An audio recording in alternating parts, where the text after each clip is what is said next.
এই দেশের মাদকের দেশ হতে পারে না, রামচন্দ্রপুর মাদকের রাস্তা থাকতে পারে না। 16 বছর যাবৎ পৃথিবী পরিমাণ ভারী একটা পাথর সিনায় চাপা ছিল। এই 5ই আগস্ট এই পাথরটা দূর হয়ে গেছে।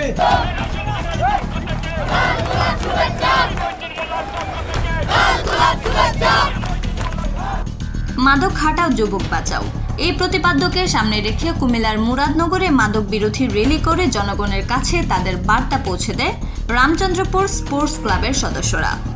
শুক্রবার বিকেলে উপজেলার বাঙ্গরাবাজার থানাধীন রামচন্দ্রপুর কাঠালিয়া কান্দা গ্রাম থেকে র্যালিটি বের হয়ে রামচন্দ্রপুর বাজার প্রদক্ষিণ করে পশ্চিম বাজারে এসে সংক্ষিপ্ত সমাবেশ অনুষ্ঠিত হয়। ক্লাবের সাধারণ সম্পাদক মোল্লা সজলের সঞ্চালনায় এবং স্পোর্টস ক্লাবের সভাপতি শফিকুল ইসলাম মোল্লার সভাপতিত্বে এতে মুঠোফোনে প্রধান অতিথির বক্তব্য রাখছেন কুমিল্লা উত্তর জেলা বিএনপির সাবেক যুগ্ম সাধারণ সম্পাদক ও বর্তমান উত্তর জেলার আহ্বায়ক কমিটির সদস্য আলহাজ মোল্লা গোলাম মহিউদ্দিন।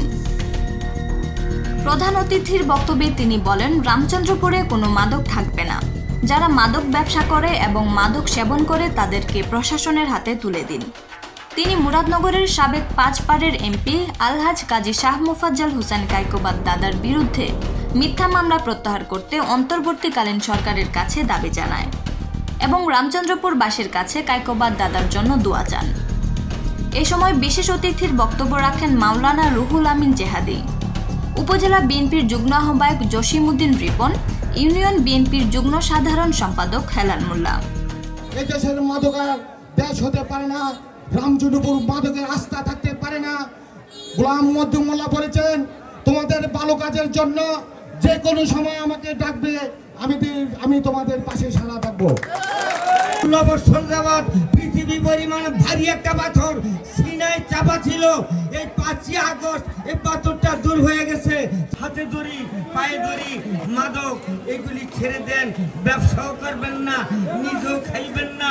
যারা করে তাদের হাতে পায়ে ধরে যে কোনো উপায়ে এগুলি বন্ধ করাইবেন।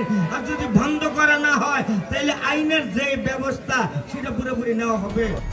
উপস্থিত ছিলেন বিশিষ্ট সমাজসেবক আব্দুর রহিম, জীবন সরকার মোল্লা, মোহাম্মদ সিদ্দিকুর রহমান ইকবাল, মনির হোসেন, দেলোয়ার হোসেন মোল্লা, সুজন মিয়া, মনিরুল ইসলাম মনির। এই অনুষ্ঠানকে সফল করার লক্ষ্যে প্রবাসী কাইয়ুম মোল্লা, ফয়সাল মোল্লা, তানবীর আহমেদ সোহেল, উজ্জ্বল মাঝারুল, মাসুদ মিয়া, পারভেজ মিয়া, বাবু মিয়া, বিল্লাল মিয়া সহ আরও অনেকে বিশেষ ভূমিকা রাখেন।